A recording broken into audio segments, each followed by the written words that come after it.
He vanished from our town when he found out about my desire of an open relationship. Have you ever felt the urge to do something that was always on your mind and let loose? Well, letting yourself go and you're letting your mind take control without discipline and do what you've always wanted to do. Well, I had thought I was making myself feel alive again. I wanted to have that feeling that everyone has, a feeling of being free again. I wanted to remind myself that you can also let loose or have fun while you are married. Have you ever shared your deepest desires with someone, only to have them disappear from your life? Imagine telling someone you love that you want a future together, but with the freedom to explore connections with others. That's what happened to me. I opened up about my need for an open relationship, hoping for understanding and acceptance.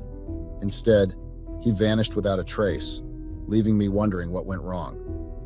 One thing about me is that I always say what I feel, without even care of how you would receive it and what you would do about it, but as long as I have told you what I wanted you to know. But in this case, it was different.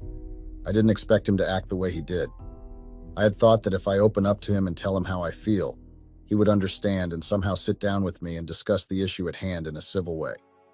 Instead, he just packed and left to only God knows where. I just couldn't believe him. I mean, yes, I loved him, but why would he act so childish? I mean, because most people nowadays, especially women, no longer be themselves when they get married. Some lose themselves to a point that they make marriages look like it's a union to someone's true self. Some end up regretting ever getting married because they would no longer be allowed to do things that had made them happy. They become people they are not, which kills most of our married sisters. It does not feel free when you get married. This took a lot of bravery to share, so I only accept advice and not judgments.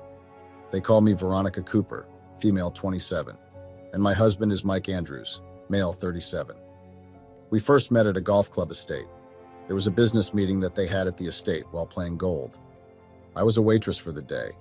Well, I was studying towards my master's degree in psychology, so I was doing a side job while I was studying so that Elle would be able to make ends meet and be able to pay for my studies. That day, I was assigned to work on the field making sure that the business gurus were well taken care of and they had everything that they needed. So as I was catering for them, I slightly made a mistake. I missed a step, and the drink that I was holding accidentally fell on one of the businessmen's lap. The guy shouted at me and called me stupid and other harsh names. I tried apologizing, but the guy wasn't having it and he was a blazing fire.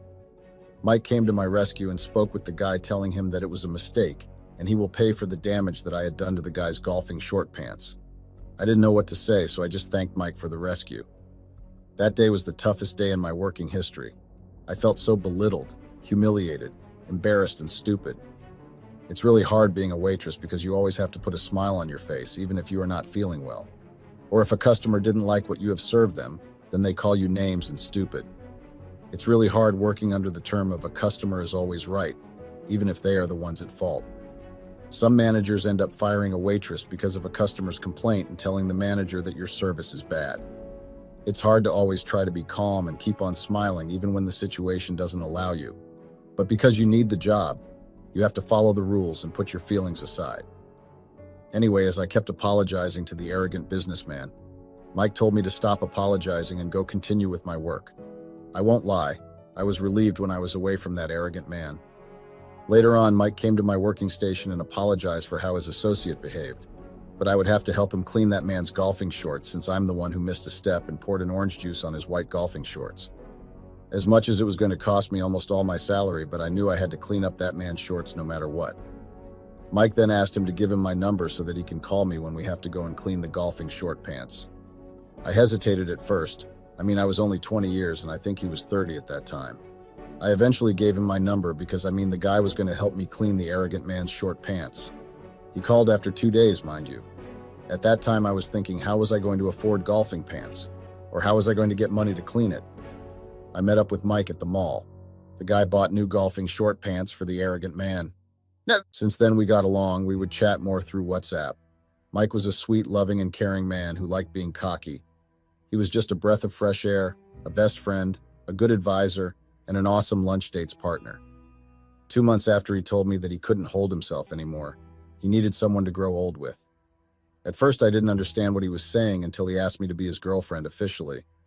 I was just lost for words. The guy is afforded and has everything that he wants and needs, so why would he want to have a girlfriend as simple as me? So we dated for like 8 months, and I can actually say that it was just everything and more. During those months, he had taken me to meet with his parents. They were such a welcoming and loving family, especially his mother. Oh, that woman is such a sweetheart with a good heart. And not to mention his sister, she was just a breath of fresh air. She had the vibe that I actually needed, and she was my age, which was a bonus. Well, I didn't have any friends, so Mike's sister became the best friend I had ever had. My relationship with Mike was just a bliss, and it was actually what I had been praying for. He was like my answered prayers, not knowing that the guy actually had anger issues and bipolar disorder. Mike would always make sure that I was happy, secured, and had everything that I needed. The guy even paid for tuition fees, imagine, and I will forever be grateful for what he had done to me.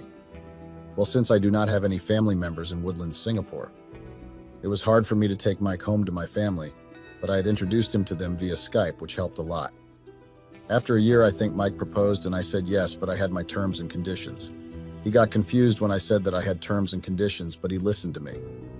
I actually regret even starting to address my desires to him because I didn't like the outcome of it. It actually made me feel like I had driven the love of my life away because of my greed and desires. I won't lie. I needed what I needed in a relationship. I was still young, so I needed to explore some things. After years of dating, we decided to tie the knot. I was the happiest woman ever. Months went by and I was starting to feel a little bored, especially when my husband is always away on his golfing trips, his part of the Golf Nation tournament. I always get tempted to go out clubbing and doing something crazy and let loose just a bit before I reach my 30s, but I always contain myself and not go out at all. I would discipline myself. My temptation ends being a thought. But there was a time when my husband left for a golfing trip. I could resist the urge of going out with my friends from college. I saw that as the perfect opportunity to break free from the monotony of my married life and have a little fun. So I started by cleaning the house and doing some much-needed grocery shopping. But as the day went on, I found myself feeling more and more restless. I felt the urge of wanting to let loose a little. I needed to open my relationship with Mike, but I didn't know how and where I could start addressing the issue or breaking the news to him. I didn't know how he would react, and I was scared of the outcome. I had so many what-ifs in my head, but I knew I needed to tell him about my desires. After a lot of thought, I decided to call the girl that I was working with. Her name is Prudence, female, 29.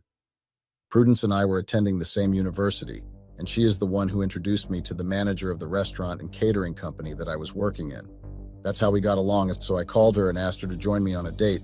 Luckily, she agreed and told me that she wanted to introduce me to a new restaurant and a chilling spot that had recently opened not far from where we worked.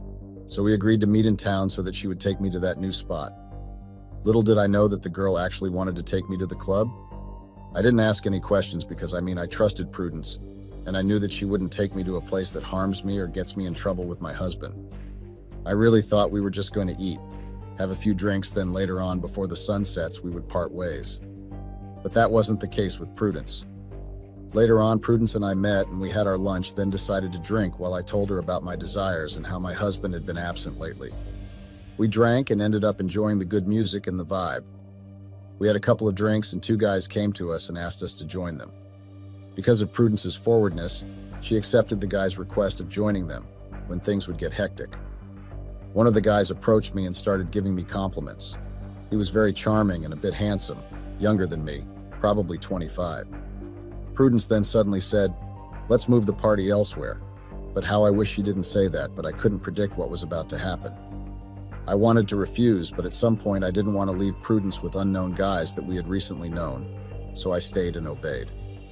I know that was a stupid move for me because I was married, but that time I had put my marriage life aside and went with the moment. We went to the Orchid Country Club Hotel, which was about 5 kilometers from the restaurant. As we were there drinking with the guys, I started to notice that there's 2 of us and 2 of them, meaning everyone had a partner. I started feeling a little uneasy as I was the only one married amongst these people, and they were so chilled. I won't lie, those guys were funny. The guy who was giving me a compliment came to me as I was gazing at the view outside.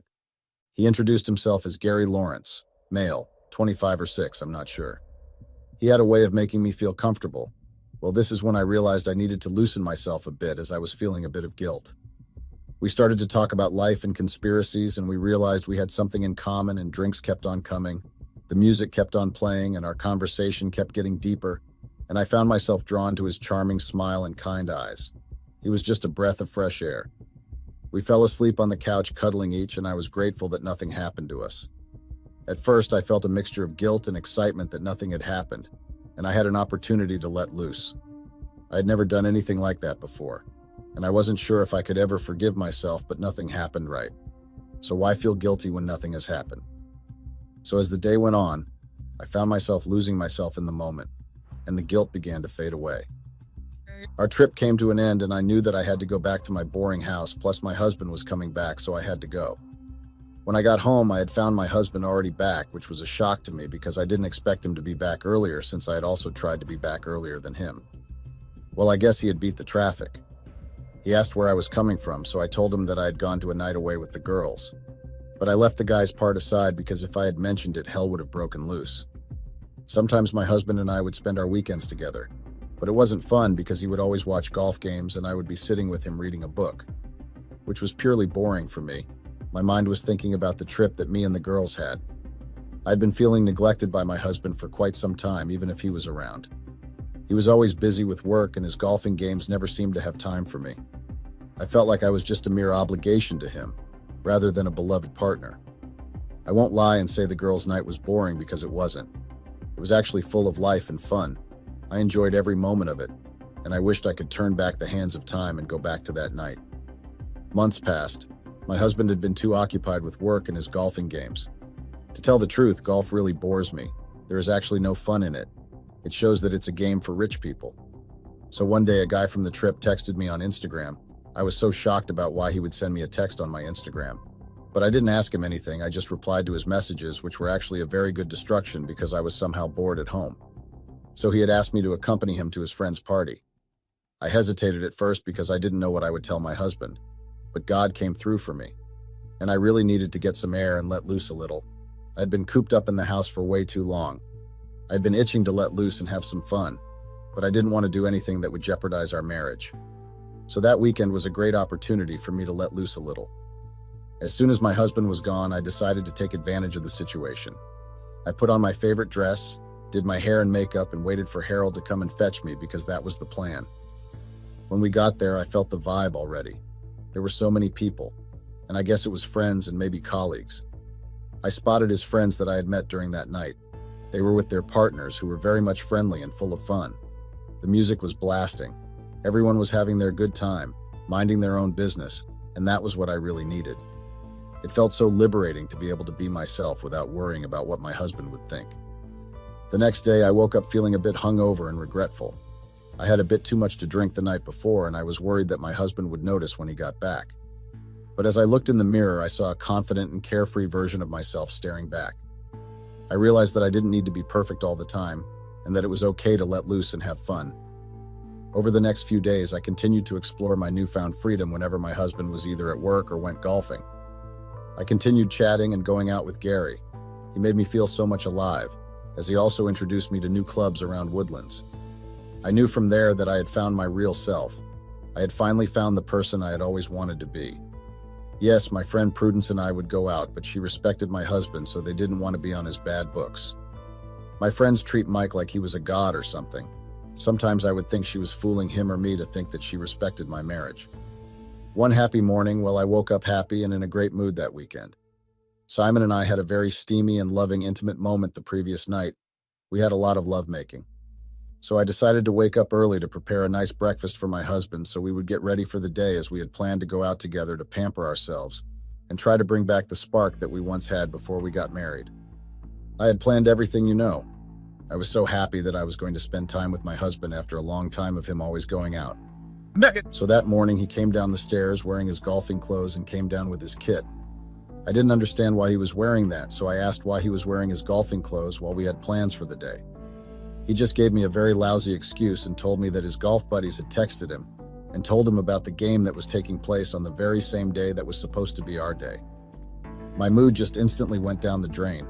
I was so angry at him, but I was also angry at myself for thinking that Mike was actually going to choose me for one, and not his golfing games or his buddies. I mean, why would someone promise to spend time with you and even reassure you that the day was only for us, and we were going to switch off our phones so that we would not get any disturbances? But his big head switched on his phone and got his buddy's message about a certain game that was taking place just when we had planned something else. He had reassured me that he would be available for lunch and dinner. Later on, I had a hope that Mike would have been back and we would continue with our day like we had planned. So I decided to cook all of his favorites for dinner. I had really missed my husband, and that time was the only perfect time to tell my husband Mike about my desires. So I prepared everything and even texted to come back home earlier. I knew that when I deliver my issue of desires, he would not act like any normal person would, but I just didn't know the consequences that would come with the fact that I had told him about my desires. He came back earlier just like I had asked him to. So we ate over a light conversation, and I knew that it was time to drop the bomb and address the elephant in the room, with the hope that he would somehow understand why I needed what I needed. So after we had dinner, I asked to speak to him before he went to bed. So I told him that I really wanted to grow old with him and start a family, I told him and reassured him that what I was about to tell him didn't mean that there was something that had changed between us, because there wasn't anything. I literally said, "I've been thinking." That's how I began. My voice was hesitant yet determined. "I love you more than words can express, Mike, and I want to spend the rest of my life with you." His eyes softened, a smile playing at the corners of his lips. "I feel the same way, Ronnie." That's how he would call my name. "You're my everything." I then took a deep breath, gathering my courage. But I also felt like there's a part of me that's restless, that craves something more. I want to explore, to experience different things, but I don't want to lose you. I want an open relationship. Mike's expression faltered, surprise mingling with uncertainty. "An open relationship?" I nodded, my heart pounding in my chest. "Yes, I want us to be honest with each other, to communicate openly about our desires and needs. I still want you in my life, Mike, but I need the freedom to grow, to discover who I am outside of our relationship." Silence stretched between us. The weight of what I had said really made things difficult for me. Plus, Mike just went on a quiet mode. Finally, Mike spoke, his voice barely above a whisper. "I don't know if I can do that, Ronnie. I thought we were meant to be together, just us against the world." Tears welled up in my eyes as she reached for Mike's hand. It was harder than I had anticipated. "Please, Mike. This doesn't change how much I love you, but I need this. I need to explore this part of myself." Mike roughly withdrew his hand, his gaze distant. "I need some time to think, Veronica. I can't promise anything right now." I knew that our relationship was hanging down the hill, so I had to expect anything from Mike. So I first dropped the bomb of the fact that I wanted us to explore new ventures. So I suggested that we would open our relationship to any opportunities that would come with that statement. He calmly asked why I wanted to open our relationship, and I knew that when he was that calm, it meant only one thing. He was angry, and I should expect him to do or say anything because of his anger. I furthered by telling him that I was ready to start our family, and I won't lie, I was ready to give him the child that he had always wanted. I basically told him that if he agrees that we open our relationship, then we would or should start planning for our child. After I told him all about my desires and what can actually help our marriage to have that spark. Our marriage was already in shambles, already in a very hard rocking place, so I had to find a solution that would help us. He didn't want to hear anything after that. He suspected that I had been cheating on him and assumed that since I wanted us to open our marriage or relationship, I was already cheating on him. I tried explaining everything in detail to him, but he just didn't want to hear it, to the point that he ended up calling me names and told me that if he ever found out that I had cheated on him, he would make sure that I suffer for the rest of my life. I just didn't understand why he was suddenly angry for addressing the underlying problem that we were facing, and told him about my desires. We had a very heated argument that led us to even go to bed angry at each other. I really thought Mike was being unfair and inconsiderate of my needs, but I couldn't tell that because he was already enraged and ready to attack. I gave him some space to at least digest what I had just told him, hoping that he would wake up the following day better, and we would have a civil conversation like adults and married couples. The following day, he woke up early and prepared for work. I tried making a conversation with him, but he didn't want anything to do with me because he didn't even eat his breakfast that I had made for him. I really thought that Mike was actually very childish and inconsiderate. I mean, why would I stay in an unhappy marriage? Or maybe let me not say unhappy, but unsatisfied marriage, while I knew that I had to address the issue with my partner. I actually respected him enough to cheat and open my marriage or relationship without his permission. That day, I decided to just go out to get some fresh air, and maybe by later, Mike would come home calm, so that we would continue with the conversation. Later on, Mike was back from work, so Mike came to the living room looking like he was ready to kill. His face and body language was full of rage, I couldn't even think that he might have found out about my abomination. So he looked at me with eyes full of rage, hurt, and disappointment. He asked to speak with me on the side. Without thinking about what would have made him so angry, I followed him to our bedroom. When we got there, he threw a phone at me. I got confused about why he would throw a phone at me, so I looked at him hoping to get the answer I had been asking myself. Instead, he told me to press play on the video that was posted on Twitter, so I did as told without thinking again because I wanted to see what had made my husband angry. When I pressed play, I got the shock of my life. Harold had posted a video of him and me making out at his friend's house. Worst part, the video was even trending. I was trembling and shaking. I was lost for words. I couldn't even utter the apology because I didn't know what was happening. I had thought that nothing had happened between Gary and I, so the video really confused me, and why do I not remember anything? The way Mike was super upset and asked if that was the reason why I had wanted to open our marriage so that I could do those nasty things. My heart was beating so fast like I was having either a panic attack or a minor heart attack. What made my blood rush like that was the fact that I didn't remember anything, and who would have been that heatless to post such a video on social media? I felt my reputation, my dignity, and my image being ruined. I just didn't know how to react to the video, so I just decided to go to the park to unwind and at least try to calm down.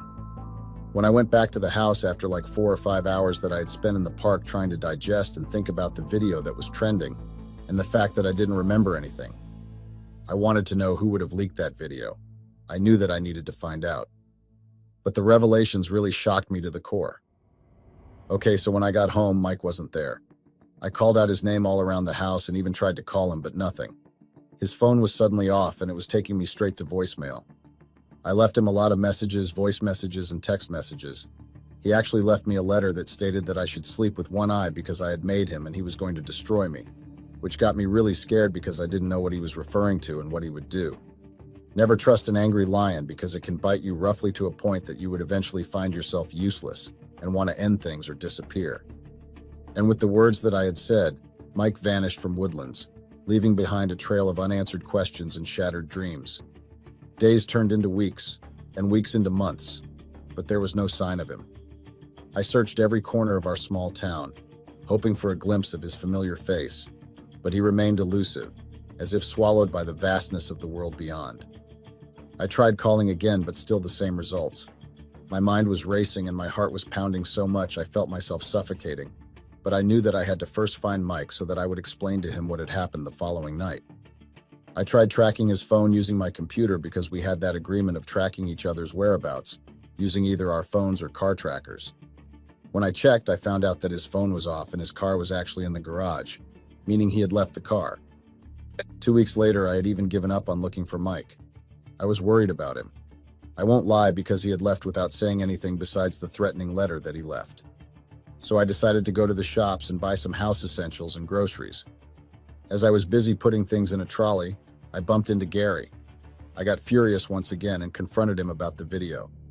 He told me that his friend was the one who had leaked the video with help of his new girlfriend, Prudence. I just couldn't believe it, you know. I had really thought that Prudence had my back, but clearly she was just a snake in a sheep's skin. Another thing that made me scared was the fact that I knew that Mike's sister had seen the video, and I was sure that the parents also knew, so I had destroyed the kind of relationship that I had with Mike's parents.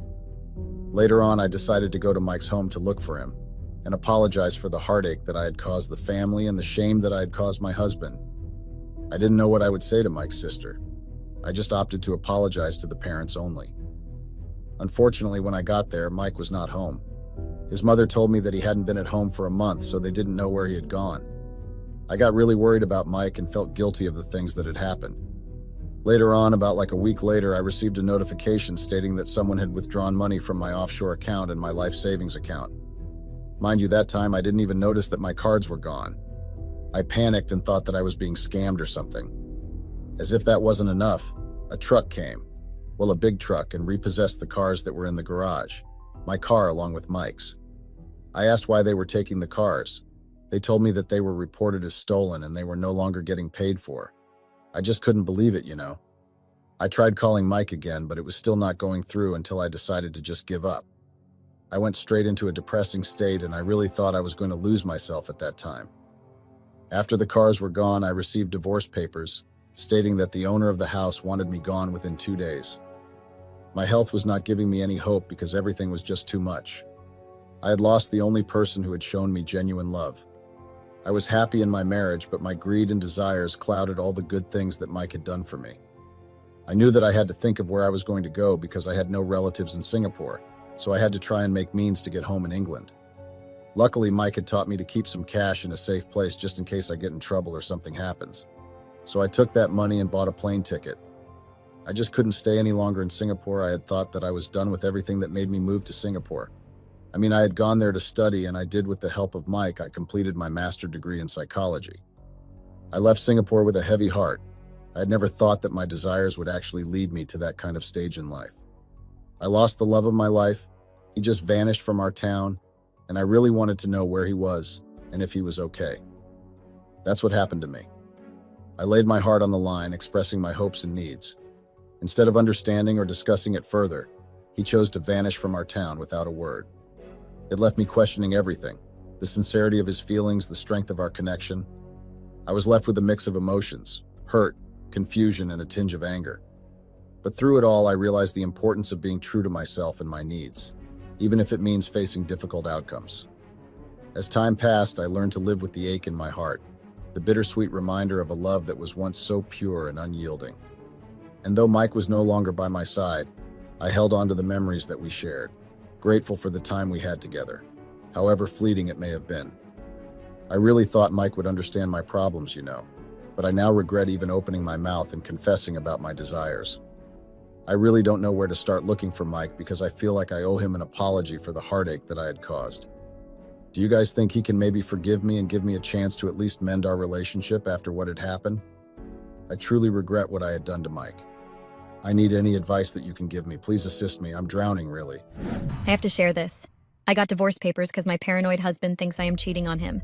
Hey, people of Reddit. I am Kelly, 28, F, and have been married to Jason, 32, M, for over 3 years now.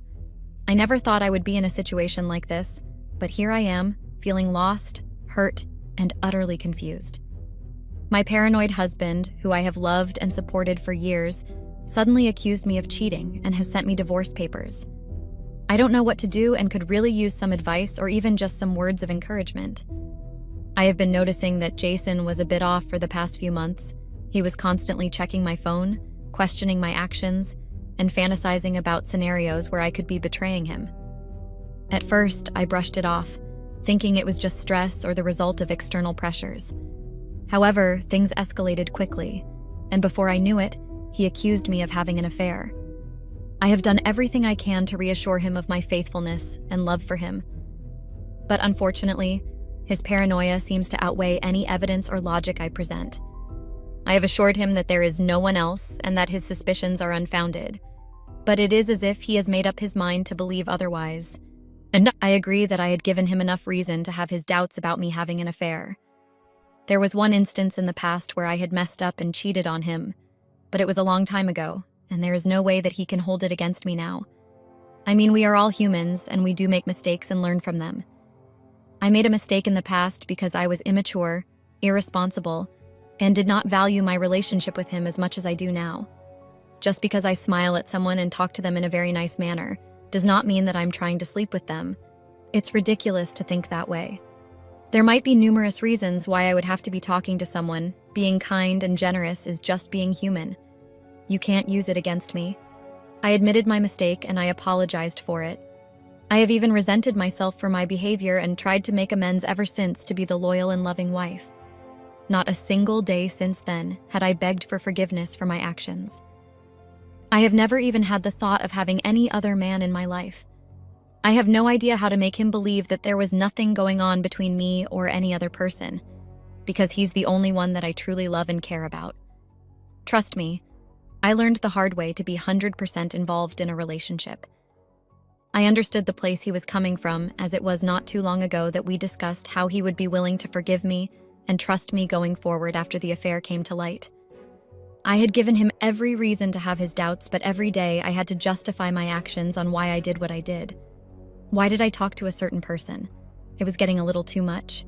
I could sense his skepticism and uncertainty, given the circumstances. However, constantly having to explain my intentions and defend my choices became overwhelming. The need to justify every conversation I had with specific individuals was becoming increasingly burdensome.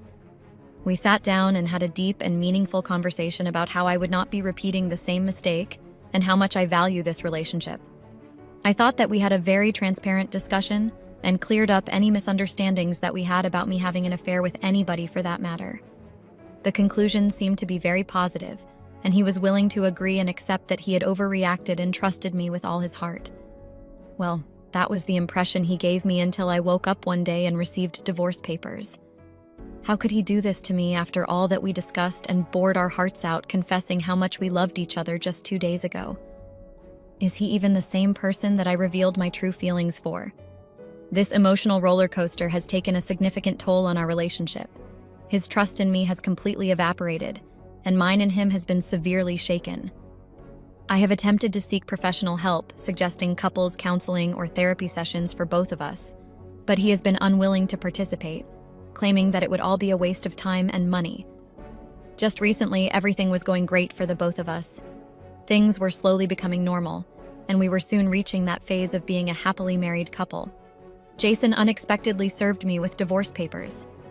It feels like a punch in the gut, and I can't help but feel devastated and betrayed. It's not just the accusations themselves that hurt, but also the fact that he would take such an extreme step without even trying to work through this together. I'm now left questioning myself and our entire relationship. Was I truly blind to any red flags? Did I miss any signs of his paranoia or insecurities before they spiraled out of control? I never thought I would be in this situation, and it's disheartening to see years of love and trust suddenly disintegrate. As I navigate this difficult time, I'm reaching out to you, Reddit, for guidance and support. Has anyone experienced something similar? How did you cope with it?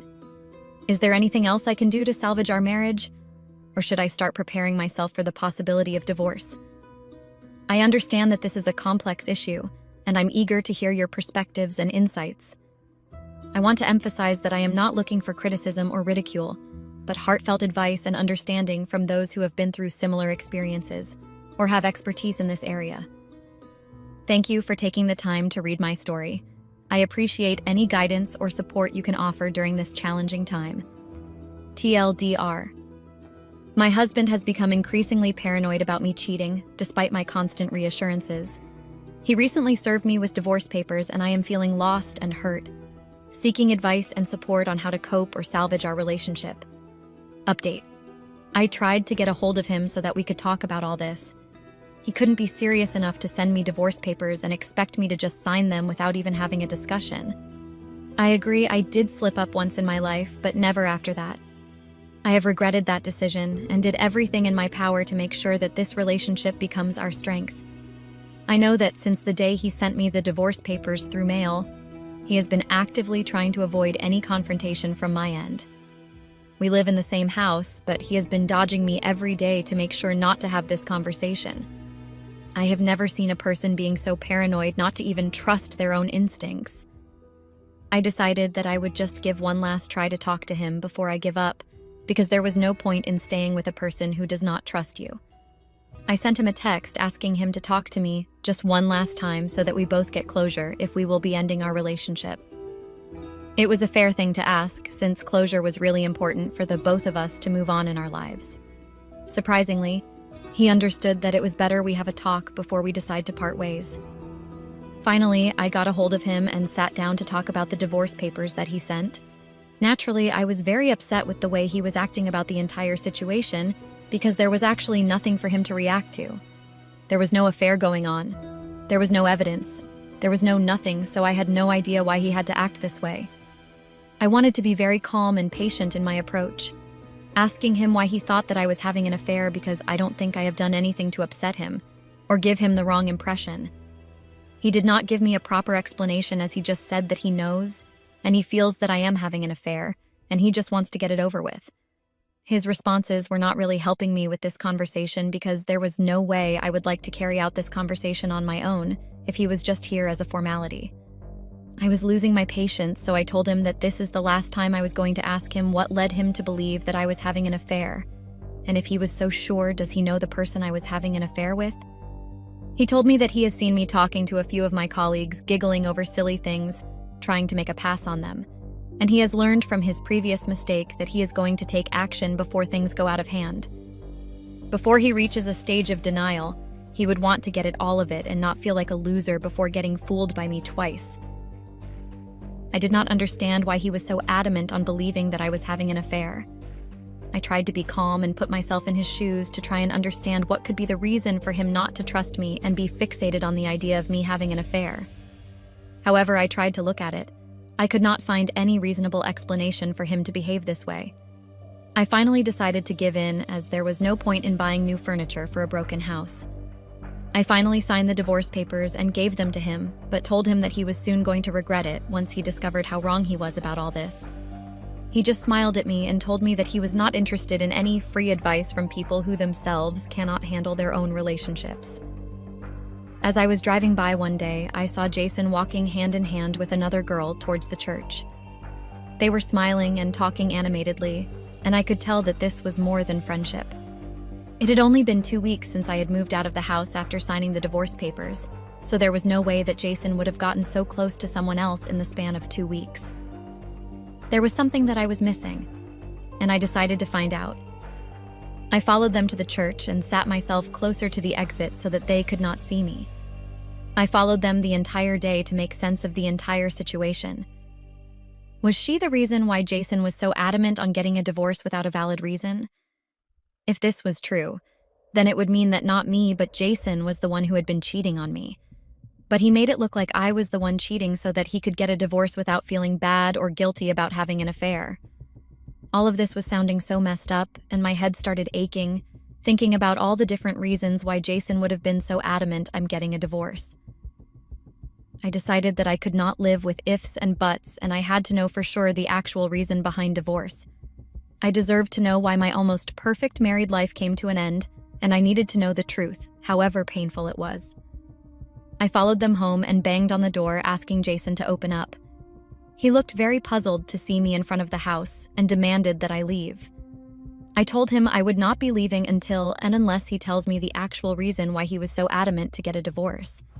He laughed and asked me to move on and stop disturbing his life, as in hand no interest in having any sort of conversation with me. He was about to shut the door on my face when I told him that I saw him with a girl at the church. He told me to get a life and stop snooping around on him. I asked him point blank if she was the reason he was so adamant to get a divorce. He told me congratulations for finally figuring it out. He told me that he was very thankful to me for having this affair, which helped him to finally meet the love of his life, whom he was going to marry very soon. I now understood that he had been having an affair all along, and he gave me that wicked smile without a reply, with which I could tell that all this had been going on for a really long time. I told him that he was the one cheating on me, and very cunningly made me agree to getting a divorce without letting me know the actual reason. He kept smiling and telling me that I was the reason that it was all happening. If I would not have cheated and been loyal, there would have been no need for him to go and find someone else to cheat with. He told me that all this was my karma, which was coming back to me. He then shut the door on my face, leaving me standing there motionless in disbelief of all the revelations that I had just come across. I was completely devastated, to say the least. I had never expected Jason to have an affair and then take such an extreme step of getting a divorce to be together with the person he was having an affair with. To be frank, there would be no way I would have possibly been okay after knowing that he was having an affair when we were married. I completely understand what he must have gone through after he learned about my affair, and how much he must have hated himself for not being a good husband that must have led to me having an affair. I could not control my emotions and started sobbing uncontrollably after being in the same shoes as him. Though we were not officially married anymore, it still hurt knowing that he had been having an affair for the longest time, and I had no clue about it. I could relate to him, but there was no way that I could forgive him for it. The pain of betrayal and the realization of our shared experiences overwhelmed me. I couldn't help but question how our relationship had deteriorated to this point. I went home and sat in a dark corner, imagining how my life turned from a romantic novel to a horror movie within the span of a few weeks. Jason was someone I could trust with my life, and he was the one who ended up cheating on me. I do not completely blame him for it, as I was the one who broke his trust first. I would never take an affair so far as to divorce him and start a new life with that person. That was crossing the line, and he did exactly that. I don't know what I was more upset about. Was it his affair or that he divorced me for a mere mistress? It was hurting me real bad that I got dumped for a mere affair. I was completely broken, and I sat there for hours thinking about my past and my life with Jason. It never was unbearable to the point of me taking an extreme step as to have an affair. I don't know if I should trust Jason and his reasons that it was all because of me. It could be his guilt that was not letting him accept that all of this was his fault, and he was just trying to push the blame on me to make himself feel better. After crying my eyes out and blaming myself for almost 3 hours, I decided that there was no point in blaming myself for ending a relationship which was already broken. I decided that I would focus on myself and my well-being and stop thinking about Jason or with the new girl in his life. Update. It has been 3 months since I have closed the chapter of my broken marriage with Jason and moved on with my life. I recently started working at a new place which was very lively, and that helped me uplift my moods and spirits. I was enjoying working there until I was invited to one of my colleagues' weddings. I had very little interaction with her, so I was not very keen on even attending the wedding. She looked very excited and always talked about how much her fiancé loved and cared about her and all the nice stuff. Sometimes I felt like telling her that all of this does not last very long, but I do not want to bring down her spirits. After all, it was her big day, so I wanted her to be as excited as she could be. A few days before the wedding, she came in and personally handed over the invitations that she handmade for all the guests tending the wedding. I thought that it was a really sweet gesture. I put the card in my bag as I was still busy with a lot of work to learn and making myself independent. After I went home and was sipping my coffee, I remembered about the invitation and pulled out the card from my bag. It was a very cute-looking card, and I could see that she put in a lot of effort and thought into making it. I opened it to take a look at the details when I noticed the name of the groom. Could it be a coincidence that there was another Jason with the same surname, or was he the Jason and I was thinking about? The invitation fell from my hands as a reflex, and I was numb for a few seconds. I frantically pulled out my phone and started searching for her on Instagram. I started scrolling through all her pictures to see if there was any picture of her with her fiancé there that could confirm if he was the Jason I was married to. There was no picture, and I felt a burst of anxiety, unable to do anything in this situation. I don't know why I had gone back through the time when I would sit in a dark corner and cry thinking about Jason's betrayal. I thought I was way past that, and I had come a long way forgetting everything about Jason and his affair. I went and walked the next day to the mine to find out who Isabel was marrying. As I wasn't close to her, I did not find the right to talk to her directly, so I decided to ask around if anyone has an idea about the groom. I tried my luck at lunch, asking everyone if they had met Isabella's fiancé and would be going to the wedding. One of them mentioned that he had seen him once or twice when he had come to pick up Isabel. Nobody had a picture, so I did not know if I was being paranoid for no reason, or was I right about what my gut was saying. I couldn't make up my mind if I should go to the wedding and see for myself, or just let it go as I had already moved on from Jason. I mean, there was no way Jason would be marrying a sweet girl like Isabel, and there was also the fact that she was almost 8 years younger than him. Not that it mattered, but I do not want to see Jason with someone young and beautiful. I just couldn't stop thinking about how Jason could be happy after lying and cheating on me. There was just 1 week left for the wedding, and with no leads on Isabel or her fiancé, I decided to attend the wedding and see for myself. I went to the wedding making sure that I looked like a bomb. If it turned out to be the Jason I was married to, then I wanted him to look at me and regret what he lost in his life. Somewhere in my heart, I was hoping that it would not be Jason and some other guy that was marrying Isabel. I met a few colleagues and we made our way inside. When I saw Jason standing at the altar waiting for his bride with a big smile plastered on his lips, I could not contain myself, and I stumbled and fell. I got up and blamed the heels for this debacle, but deep down I knew that it was my heart that was sinking. I could not see Jason marrying someone else right in front of my eyes, so I decided to take off. I went home and drowned myself in alcohol, and the image of Jason smiling and waiting for Isabel kept replaying in my mind. I had switched off my phone since everybody had been calling me asking why I had left before the ceremony. Of course, I could not tell them the actual reason, so I just lied that I was feeling a little under the weather. I applied for a leave of absence for the next few days and holed myself in my apartment. The only thing I did was eat, drink alcohol, and sleep. I did not know that Jason would affect me so much, even after all these months. It has been a month since Jason and Isabel's wedding, but there has been no improvement in my sorrow. I go to work feeling very lethargic. I come home and drink to myself. I don't feel like doing anything as I feel so lonely. I have no one to talk to. I am not sure if I need help in getting out of the situation I am in. I decided that maybe writing things down will make me feel better. I might not even post this and just keep it to myself. If I do decide to post this, it is a call of help for anyone reading this to suggest what I could do to get me out of this slumber. I would like to feel normal again and do things that I want to do without forcing myself into it. To anyone who has read so far, please give me a few insights on how to overcome this guilt and betrayal that I have been overwhelmed with. How should I get closure and move on with my life? I wish I could forget everything and start afresh. Please help me with any tips that I can use to start over. Thank you all for being so kind and supportive. Your help has made me come this far. I am hoping that it will help me sail through again. Counting on your love and support.